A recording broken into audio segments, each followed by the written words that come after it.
Welcome to TDS studios. N friends எல்லாம் சூப்பராக இருப்பீங்கன்னு நினைக்கிறேன். இன்றைக்கி காணும் பொங்கல் வாங்க போகலாம். கிணத்துக்கடவுலேருந்து மேக்கப் போனீங்கன்னா வேலந்தாவளம் சொக்கனூர் ரோட்டில் கொஞ்சம் தூரம் போனோடனே கல்லாபுரம் பிரிவு, அந்த பிரிவில் பார்த்திங்கன்னா ஆழ்கொண்டமால் அப்படின்னு ஒரு கிருஷ்ணன் கோயில் இருக்குது. அந்த கோயிலில் தான் இன்றைக்கி நாம் நிற்கிறோம். பார்க்கலாம் வாங்க என்ன நடக்குதுன்னு பார்ப்போம். அங்கே பாருங்கள், எல்லோரும் பக்தி மயமாக ஜாலியாக அழகாக சந்தோஷமாக நிம்மதியாக உட்காந்துருக்காங்க. ஏன் அப்படின்னா கோயிலுக்கு வந்திருக்காங்க. இங்கே பாருங்கள், ஆழ்கொண்டமால் கோயிலில் வரவு செலவு கணக்கை கூட அந்த ஃப்ளெக்ஸ் போர்டில் போட்டிருக்காங்க. அடிக்கடி இந்த வெள்ளை அறிக்கைன்னு கேள்விப்பட்டிருப்பீங்கள்ல, அதுதாங்க இது. தெளிவாக போட்டிருக்காங்க. அவரை கேளு, இவரை கேளு, அவர் ஊருக்கு போயிட்டாரு, இவருக்கு உடம்பு சரியில்லை அப்படிங்கிற மாதிரி தட்டி கழிக்காமல் யார் வேணால் வந்து பாருங்கள், தெரிஞ்சுக்கோங்க அப்படின்னு போட்டிருக்காங்க. அதனுடைய கணக்கு என்னன்னு கேட்டிங்கன்னா, நேர்மை, நியாயம், தர்மம், ஒளிவு மறைவு இல்லாத வசூலும் செலவும் மட்டும்தான் இதுபோல வெளிப்படையான ஃப்ளெக்ஸ் போர்டுக்கு வர முடியும். எளிய மனிதர்கள், கிராமத்து மனிதர்கள், வெள்ளந்தியான மனிதர்கள் என்னதான் நகரத்தின் பக்கத்தில் இருந்தாலும் அவர்களுடைய அந்த குணாதிசயங்கள் இன்னும் பசுமையாக, நேர்மையாக, தெளிவாக இருக்கின்றன. அதிகமாக கரப்ஷன் ஆகவில்லை என்பதுதான் அதனுடைய பொருள். ஆக இங்கு பாருங்கள், இது போன்ற நிறைய சிலைகள் இருக்கின்றன.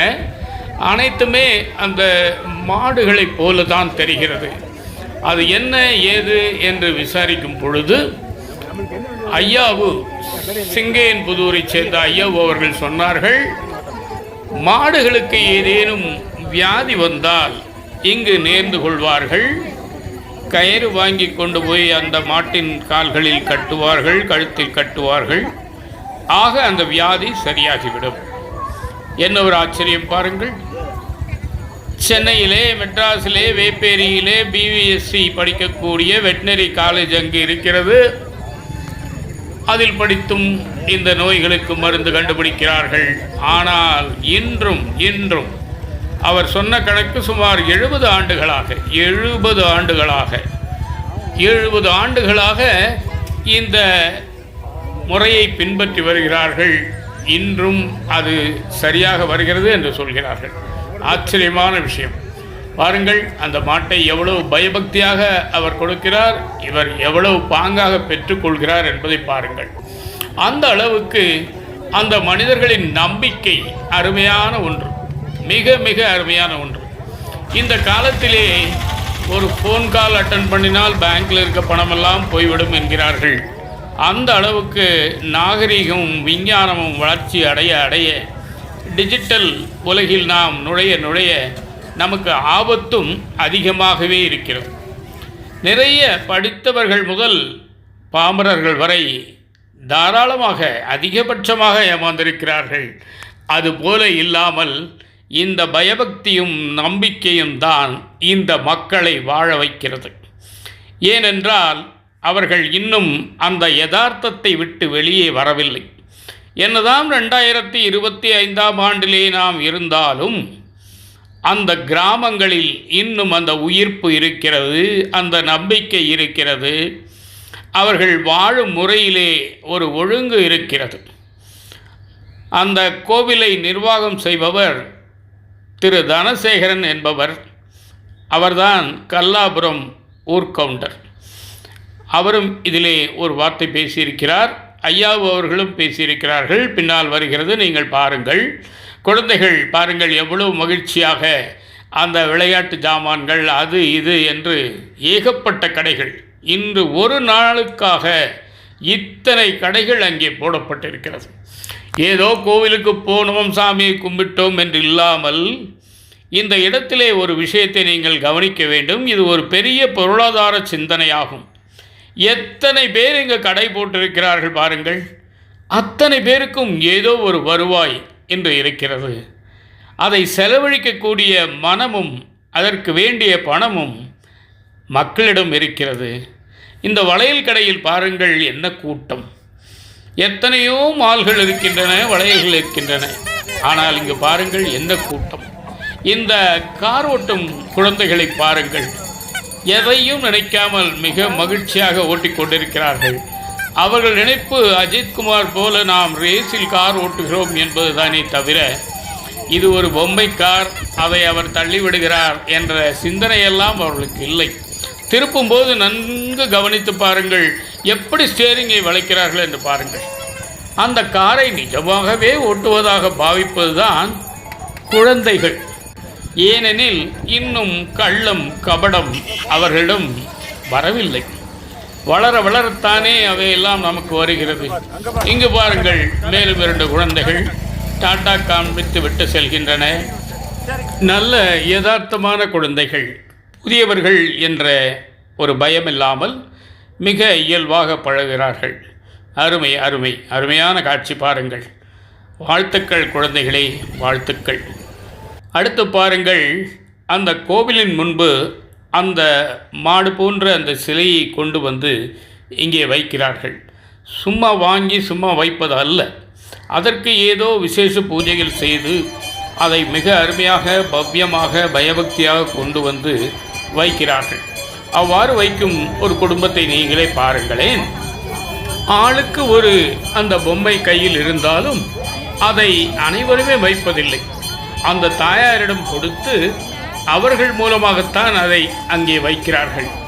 அதில் ஒரு ஒழுங்குமுறை இருக்கிறது. அதற்கு ஊதுபத்தி காட்டி பூஜை செய்கிறார்கள்.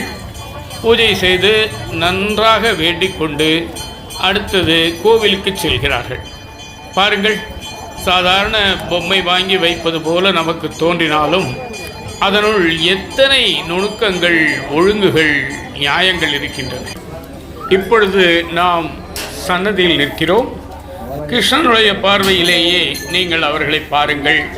2 புறமும் வரிசையாக மிக நேர்த்தியாக பயபக்தியுடன் எந்த விதமான சலனமும் இல்லாமல் அருமையாக அந்த கடவுளை நோக்கி வணங்கி கொண்டிருக்கிறார்கள். அவர்கள் மனதிலே ஏதேதோ வேண்டிக் கொண்டிருக்கிறார்கள். அனைத்தும் கிருஷ்ணனுடைய காதில் விழாமலா இருக்கும்? அவனுக்கு தெரியாமல் தான் ஒன்று நடந்து விடுமா நாட்டில். எனவே அனைவரது கோரிக்கைகளும் கண்டிப்பாக நிறைவேறும். இப்பொழுது பாருங்கள், பக்தர்கள் பார்வையிலே நாம் பகவானை பார்த்து கொண்டிருக்கிறோம். அருமையாக அந்த அபிஷேகங்கள் நடந்து கொண்டிருக்கின்றன.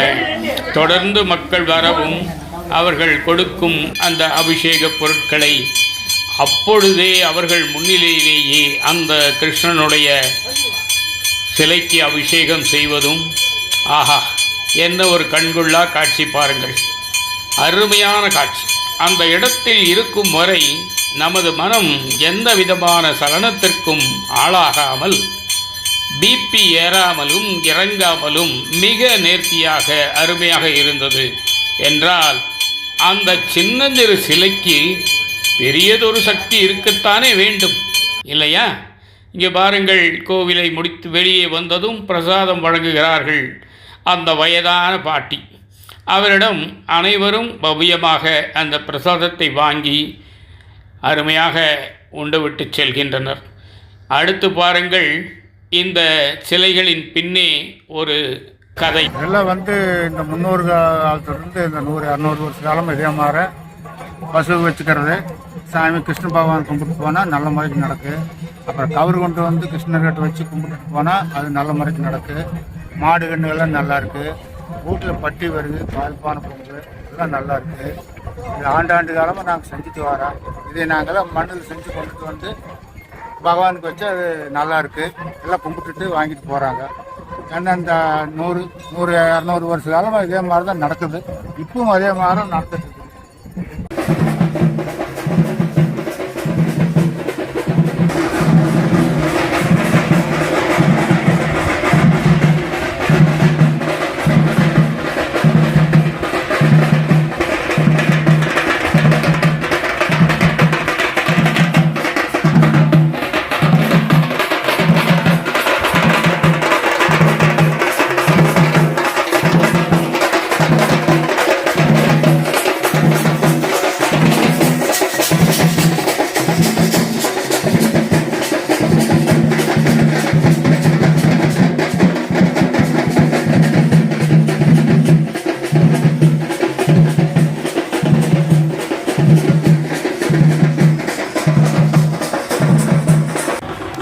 நிகழ்ச்சியின் நிறைவு பகுதிக்கு வந்துவிட்டோம். இதுகாரும் உடன் வந்து பொறுமை காத்து கண்டுகளித்த உங்கள் அனைவருக்கும் எனது நன்றியையும் வணக்கத்தையும் தெரிவித்துக் கொள்கிறேன்.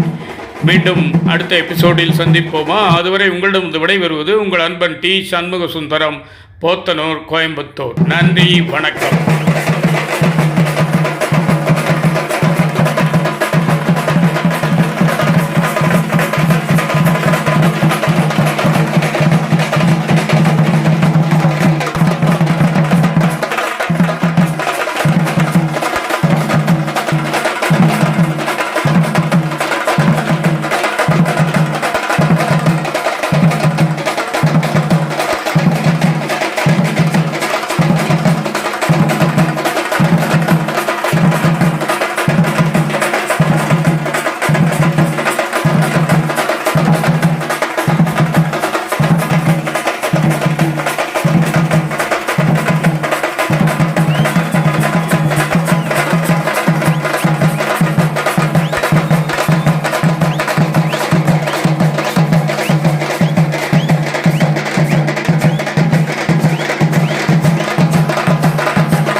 இதோ உங்கள் உண்மையான ஊர்கவுண்டர்.